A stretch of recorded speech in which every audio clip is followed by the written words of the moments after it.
አርዕስተ ዜና። የመገናኛ ብዙሃን አዋጅ መሻሻል ለብሔራዊ ጥቅምና ለወል ትርክት ግንባታ እድል መፍጠሩ ተገለጸ። ከወቅታዊ ስጋቶች ጋር በተያያዘ አንዳንድ ሀገራት በሐጅ ጉዞ ክፍያ ላይ የዋጋ ጭማሪ አደረጉ። የተባበሩት መንግስታት ድርጅት የአሜሪካና ኢራን የተኩስ አቁም ስምምነት መራዘሙን አደነቀ። ኢራን ጉዳት የደረሰባቸውን ትምህርት ቤቶች ጥገና ማድረጓን አስታወቀ።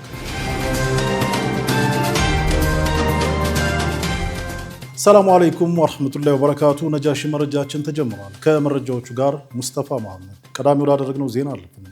የሙስብ ተንቀሳቃሽ አውቶቡስ አገልግሎት በይፋ ስራ ጀመረ። የመንግስት አገልግሎቶችን ለዜጎች ይበልጥ ተደራሽ ለማድረግ የታለመውና የ8 የመንግስት ተቋማትን አገልግሎት በአንድ ላይ አቀናጅቶ የያዘው የሙስብ ተንቀሳቃሽ አውቶቡስ ዛሬ በይፋ ስራ ጀምሯል። ይህ ዘመናዊ አውቶቡስ ዜጎች ወደ ተለያዩ ቢሮዎች መሄድ ሳያስፈልጋቸው ባሉበት አካባቢ ሆነው ቀልጣፋና ፈጣን አገልግሎት እንዲያገኙ ታስቦ የተዘጋጀ ነው። አውቶቡሱ ከ8 ተቋማት የተውጣጡ ወሳኝ አገልግሎቶችን የሚሰጥ ሲሆን ከነዚህ መካከል የግብር ክፍያ መለያ ቁጥር ቲን ነምበርና የብሔራዊ መታወቂያ ምዝገባ፣ የንግድ ፍቃድ ማውጣትና ማደስ እንዲሁም የነዋሪነት መታወቂያና የልደት ምዝገባ ተጠቃሽ ናቸው። በተጨማሪም የመንጃ ፍቃድና የተሽከርካሪ ታርጋ እድሳት፣ የሕክምና ምርመራ፣ የመንገድ ፈንድ ክፍያና የቅድመ ክፍያ የኤሌክትሪክ አገልግሎቶችንም በአንድ ማዕከል ያቀርባል። ይህ የፈጠራ ውጤት የሆነው ተንቀሳቃሽ ማዕከል የመንግስት አገልግሎት አሰጣጥን በማዘመን የዜጎችን እንግልት እና ቢሮክራሲ እና አላስፈላጊ ወጪን በእጅጉ እንደሚቀንስ ይጠበቃል።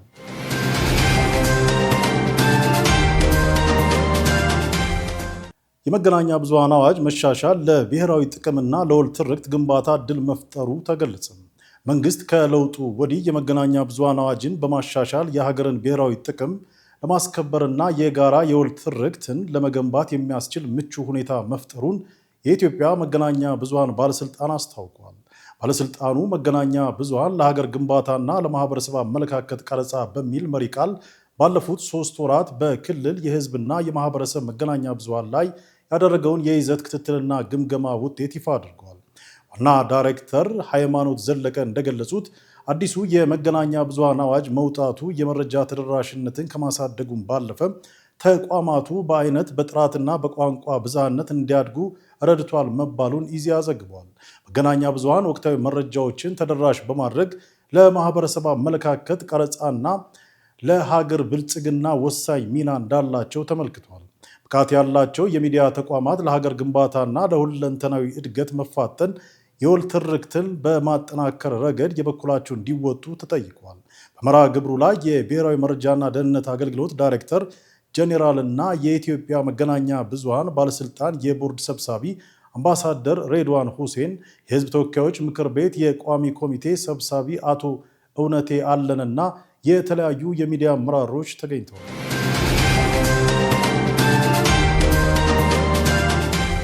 ተመልካቾቻችን መረጃዎቻችን እንደቀጠሉ ናቸው። አሁን ደግሞ ከውጭ ወዳገኘናቸው ዜናዎች አልፈናል።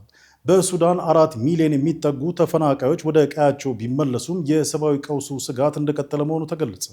በሱዳን በፈቃደኝነት ወደ ቀያቸው የተመለሱ ዜጎች ቁጥር 4 ሚሊዮን ቢጠጋም መሰረታዊ አገልግሎቶችን ባለመሟላታቸውና መሰረተ ልማቶች በመውደማቸው የተነሳ የተመላሾች ሁኔታ አሳሳቢ መሆኑን ዓለም አቀፍ የስደተኞች ድርጅት አስታውቋል። እንደ ድርጅቱ መግለጫ ከሆነ አብዛኛው ተመላሾች ወደ አልጃዚራ እና ካርቱም ክልሎች ያቀኑ ናቸው። እነዚህ አካባቢዎች አሁንም በጦርነቱ ምክንያት በደረሰ ውድመትና በአገልግሎቶች እጥረት የተፈተኑ ቢሆንም ዜጎች ወደ ቤታቸው መመለስን መምረጣቸው ተነግሯል። የድርጅቱ ምክትል ዋና ዳይሬክተር ሱንጊ ሊ እንደገለጹት ለብዙዎች ወደ ቤት መመለስ የመልሶ ማገገም መጀመሪያ መሆን ነበረበት። ነገር ግን በተግባር እየሆነ ያለው የወደሙ አገልግሎቶችን፣ የፈረሱ ቤቶችንና አዲስ እርግጠኛ ያልሆነ ህይወትን መጋፈጥ ነው ብለዋል። ለአውሮፓውያን አቆጣጠር በ2023 የተቀሰቀሰው የእርስ በርስ ጦርነት ከፍተኛ ደረጃ ላይ በነበረበት ወቅት 12 ሚሊዮን ገደማ ዜጎች የተፈናቀሉ ሲሆን ከነዚህም ውስጥ 4 ሚሊዮን የሚሆኑት ወደ ጎረቤት ሀገራት ተሰደዋል። በአሁኑ ወቅት 9 ሚሊዮን ገደማ ዜጎች አሁንም በሀገር ውስጥ ተፈናቅለው እንደሚገኙ አናዶሉ ዘግቧል። ከወቅታዊ ስጋቶች ጋር በተያያዘ አንዳንድ ሀገራት በሐጅ ጉዞ ክፍያ ላይ የዋጋ ጭማሪ አደረጉ። ከመካከለኛው ምስራቅ ውጥረትና ከኢራን ጋር ከተያዙ የጦርነት ስጋቶች ጋር ተያይዞ በርካታ ሀገራት በሐጅና ኡምራ ጉዞ ዋጋ ላይ ማሻሻያ እያደረጉ ይገኛሉ። ይህ የዋጋ ጭማሪ በዋናነት ከደህንነት፣ ከኢንሹራንስና ከበረራ መስመር ለውጦች ጋር የተያያዘ ነው። በመካከለኛው ምስራቅ የሚገኙ ሀገራት በተለይም ዮርዳኖስ፣ ሊባኖስ እና ግብፅ በቀጥታ ከጦርነቱ ቀጠና ጋር ባላቸው ቅርበት ምክንያት የአየር መንገድ ኢንሹራንስ ወጪያቸው በከፍተኛ ሁኔታ ጨምሯል። ይህም በሀጅ ጥቅል አገልግሎት ዋጋ ላይ ቀጥተኛ ጭማሪ እንዲመጣ አድርጓል። በተለይም በሊባኖስ በኩል የሚደረጉ በረራዎች በመስተጓጎላቸውና ተለዋጭ ረጅም መንገዶችን ለመጠቀም በመገደዳቸው የነዳጅ ወጪው በጉዞ ዋጋው ላይ ተጨምሯል።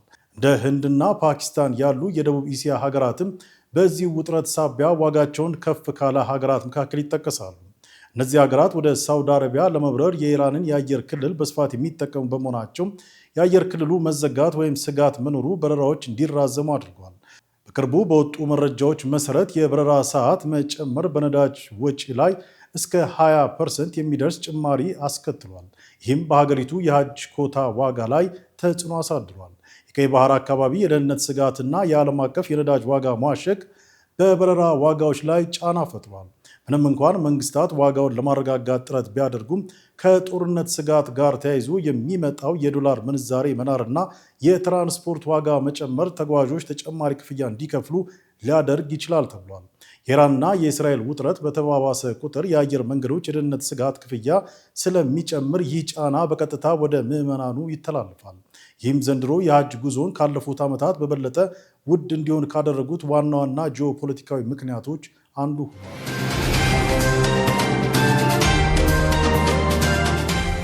የተባበሩት መንግስታት ድርጅት የአሜሪካና ኢራን የተኩስ አቁም ስምምነት መራዘምን አደነቀም። የተባበሩት መንግስታት ድርጅት ዋና ጸሐፊ አንቶኒዮ ጉተሬዝ አሜሪካ ከኢራን ጋር የገባችውን የተኩስ አቁም ስምምነት ለማራዘም የወሰነችውን ውሳኔ በበጎ እንደሚቀበሉት አስታውቀዋል። የዋና ጸሐፊው ቃል አቀባይ ስቴፋን ዱጃሪክ በሰጡት መግለጫ እርምጃው በሁለቱ ሀገራት መካከል ያለውን ውጥረት ለማርገብ እንዲሁም ለዲፕሎማሲያዊ ንግግሮችና ለታማኝነት ግንባታ ወሳኝ ምህዳር ለመፍጠር ትልቅ እርምጃ ነው ብለዋል። በመጀመሪያው በዚህ ሳምንት ረቡዕ ያበቃል ተብሎ ይጠበቅ የነበረው የተኩስ አቁም ስምምነት የዶናልድ ትራምፕ አስተዳደር ለተጨማሪ ጊዜ እንዲራዘም ወስኗል። ስምምነቱ የተራዘመው በፓኪስታን ጠቅላይ ሚኒስትር ሻባዝ ሸሪፍ እና በጦር ኃይሎች አዛዥ ፊልድ ማርሻል አሲም ሙኒር ጥያቄ መሰረት መሆኑን ፕሬዚዳንት ትራምፕ በትሩዝ ማህበራዊ ገጻቸው ላይ አስፍረዋል። የተባበሩት መንግስታት ድርጅት ሁሉም ወገኖች የተኩስ አቁሙን ከሚያፈርሱ ድርጊቶች እንዲቆጠቡ አሳስበዋል። ዋና ጸሐፊው አንቶኒዮ ጉተሬዝ ለግጭቱ ዘላቂና አስተማማኝ መፍትሄ ለማምጣት ፓኪስታን እያደረገች ያለችውን የሽምግልና ጥረት ሙሉ በሙሉ እንደሚደግፉም ቃል አቀባዩ ጨምሮ አስታውቋል።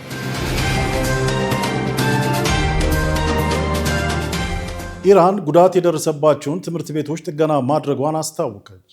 ጦርነቱ ጉዳት ከደረሰባቸው ከ1300 በላይ ትምህርት ቤቶች መካከል ከግማሽ በላይ የሚሆኑትን ጥገና ተደርጎላቸው በአሜሪካና በእስራኤል ጥቃት ጉዳት ከደረሰባቸው 1300 የኢራን ትምህርት ቤቶች መካከል 775ቱ ተጠግነው አገልግሎት መስጠት መጀመራቸውን የሀገሪቱ የትምህርት ሚኒስቴር አሊ ሬዛ ካዝሚ አስታውቀዋል።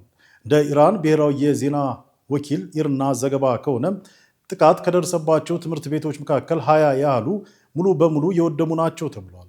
ከፍተኛ የጉዳት መጠን የተመዘገበውን በቴህራን፣ በከርማንሻህ፣ በኢስፋሃን እና በሆርሙዝጋን ግዛቶች ውስጥ በሚገኙ የትምህርት ተቋማት ላይ መሆኑን ሚኒስቴሩ ገልጿል። ከፍተኛ ጉዳት የደረሰባቸው ቀሪ ትምህርት ቤቶች የጥገና ስራ እስከ መጪው ጥቅምት ወር ድረስ ይጠናቀቃል ተብሏል። ሚኒስቴሩ ካዝሚ አክለውም ጦርነቱና ጥቃቶቹ ቢቀጥሉም በትምህርት ሂደት ላይ መቆራረጥ እንዳይፈጠር በአካልና በርቀት ትምህርት የማስተማር ስራው ሳይደናቀፍ መቀጠሉን ገልጸዋል።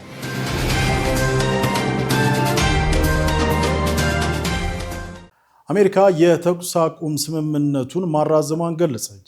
በፕሬዝዳንት ዶናልድ ትራምፕ የታወጀው የተኩስ አቁም ስምምነት እንዲራዘም ፓኪስታን ቁልፍ ሚና እንደተጫወተች ተገልጿል። የፓኪስታን መከላከያ ሚኒስቴር አማካሪና የደቡብ እስያ ስትራቴጂካዊ መረጋጋት ኢንስቲትዩት ዩኒቨርሲቲ ዋና ዳይሬክተር ማሪያ ሱልጣን ኢስላማባድ ለሁለቱም ወገኖች ከስምምነቱ ውጭ ያለው አማራጭ ጦርነት ነው የሚል ማስጠንቀቂያ መስጠቷን ገልጸዋል። ማሪያ ሱልጣን ለአልጀዚራ በሰጡት መግለጫ የተኩስ ማቆም ስምምነቱ ባይራዘም ኑሮ በባህረ ሰላጤው ቀጠና ከፍተኛ ወታደራዊ ግጭት ወዲያውኑ ይከሰት ነበር ብለዋል። በተለይም የአሜሪካ ወታደራዊ ኃይል በብዛት በሚገኝበት የሆርሙዝ ስትሬት አካባቢ ሁኔታው ይበልጥ ሊባባስ ይችል እንደነበር ጠቁመዋል። ፓኪስታን በዋሽንግተን እና በቴህራን መካከል ከፍተኛ የዲፕሎማሲ ንግግሮችን ስታደርግ የቆየች ሲሆን ሁለቱ ወገኖች በኢስላማባድ በኩል ቀጥተኛ ውይይት እንዲጀምሩ ግፊት እያደረገች ትገኛለች ተብሏል።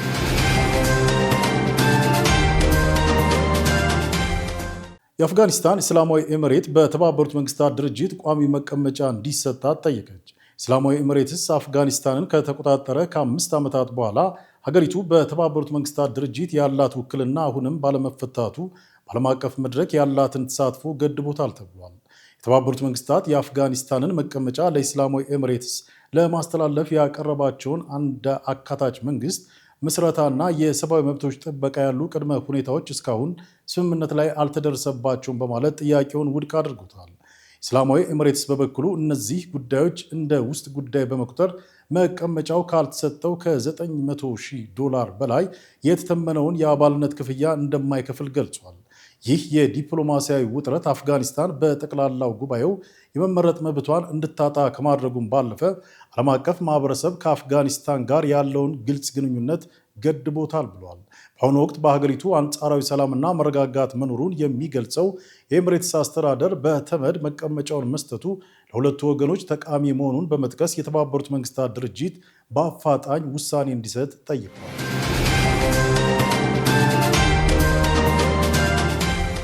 የማሌዥያ ጠቅላይ ሚኒስቴር የዓለም ሙስሊሞች ሊግ ዋና ጸሐፊን ተቀብለው አነጋገሩ።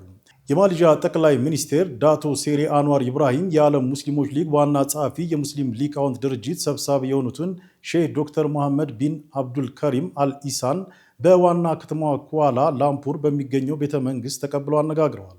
በውይይቱ ወቅት ከሙስሊም ዓለም ሊግ ተልዕኮና ዓላማዎች ጋር በተያያዙ በርካታ ሰላማዊና ዓለም አቀፋዊ ጉዳዮች ላይ ሰፊ ውይይት ተደርጓል። ከተነሱት ነጥቦች መካከል በኳላ ላምፑር ሊካሄድ የታቀደው 3ኛው የሃይማኖት መሪዎች ጉባኤና በዓለም ሙስሊሞች ሊግ አነሳሽነት የተቋቋመው 4ኛው የአሲን የሊቃውንት ምክር ቤት ስብሰባ ይገኝበታል።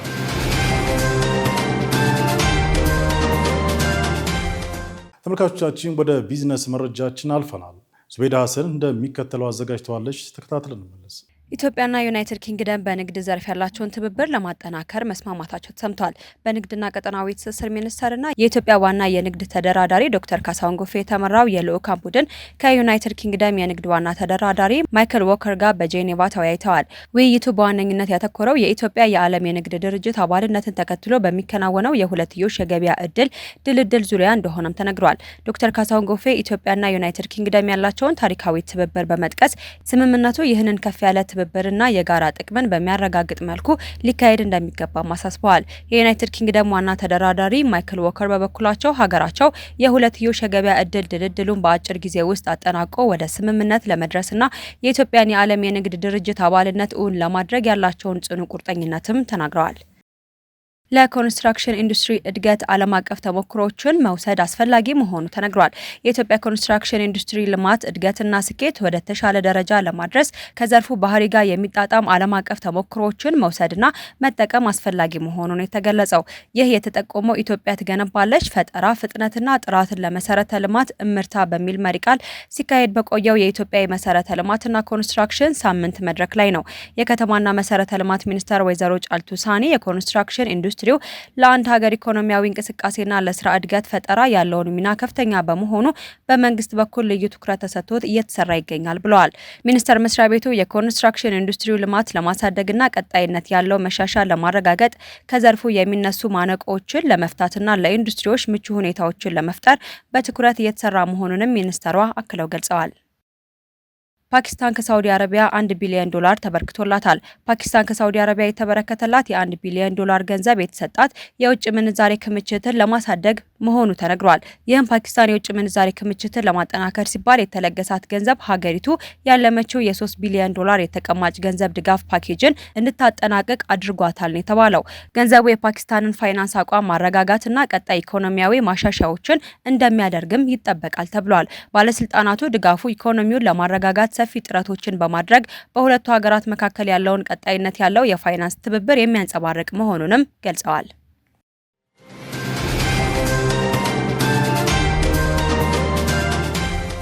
በመጨረሻም ወደ ዕለቱ የአኗኗር ዘይቤ ጥንቅራችን እናልፋለን። መሐመድ ሚፍታ ያዘጋጀውን ጥንቅር ሀያት ሰይድ እንደሚከተለው ታቀርበዋለች። እንከታተል።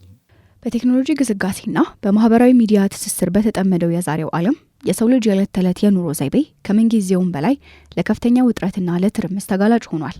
ይህን ተግዳሮት ለመቋቋም ዲጂታል ዙህድ ወይም ከቴክኖሎጂ ዓለም ለተወሰነ ጊዜ ራስን ማግለል የሚለው አዲስ የአኗኗር ዘይቤ በበርካታ ሙስሊም ማህበረሰቦች ዘንድ ከፍተኛ ተቀባይነትን እያገኘ መጥቷል። ይህ ዘይቤ ስልካችንን ወይም ኮምፒውተራችንን ለተወሰኑ ሰዓታት በመዝጋት አእምሯችንን ካልተፈለጉ የቪዲዮና የፎቶ ጋጋታዎች በማረፍ ትኩረታችንን ወደ መንፈሳዊ ተግባራትና ወደ ቤተሰባዊ ግንኙነቶች እንድንመልስ የሚያስችል መፍትሄ ሆኖ ቀርቧል። ከዚህ ዲጂታል እረፍት ጎን ለጎንም የሚኒማሊዝም ወይም የቁጥብነት አኗኗር ዘይቤ ሌላው ትኩረት የሚስብ የዘመኑ እንቅስቃሴ ሆኗል። ይህ የአኗኗር ዘይቤ ሰዎች አላስፈላጊ የሆኑ ቁሳቁሶችን ከመሰብሰብ እንዲቆጠቡና ጥቂት ነገር ግን ጠቃሚ በሆኑ ነገሮች ላይ ብቻ እንዲያተኩሩ የሚያበረታታ ሲሆን ይህም በእስልምና ውስጥ ካለው አላስፈላጊ ብክነት ወይም ኢስራፍን ከመጥላትና ባለን የመርካት እሴት ጋር በቀጥታ ይገናኛል። በቤት ውስጥም ሆነ በስራ ቦታ ጥቂትና አስፈላጊ ቁሳቁሶችን ብቻ መጠቀም ለውስጣዊ ሰላምና ለጠራ አስተሳሰብ ትልቅ አስተዋጽኦ እንዳለው የስነ ልቦና ባለሙያዎችም ጭምር እየመሰከሩለት ይገኛል። በመጨረሻም ይህ የተረጋጋና ሚዛናዊ አኗኗር ዘይቤ ወደ ተፈጥሮ ጥበቃና ወደ አረንጓዴ ልማት የሚያመራ መሆኑ ለዚህ አዲስ ልማድ ተጨማሪ ማራኪነትን ሰጥቶታል። ግለሰቦች በመኖሪያ ቤታቸው ውስጥ ትናንሽ የአትክልት ስፍራዎችን በማዘጋጀት የፕላስቲክ አጠቃቀምን በመቀነስና የተፈጥሮ ብርሃንን በመጠቀም አካባቢያቸውን መንከባከብ ጀምረዋል። ይህ አረንጓዴ ህይወት ተብሎ የሚጠራው እንቅስቃሴ ሙስሊሞች አላህ የፈጠረውን ተፈጥሮ የመንከባከብና የማልማት ኃላፊነታቸውን የሚወጡበት ዘመናዊ መንገድ ሆኖ ተመዝግቧል። በአጠቃላይ እነዚህ 3 የህይወት ዘይቤዎች ተቀናጅተው ሲቀርቡ ለአንድ ሙስሊም በዘመናዊው ዓለም ውስጥ መንፈሳዊ እርካታና ቁሳዊ ስኬትን በአንድ ላይ እንዲያገኝ ትልቅ እድል የሚፈጥሩ ናቸው።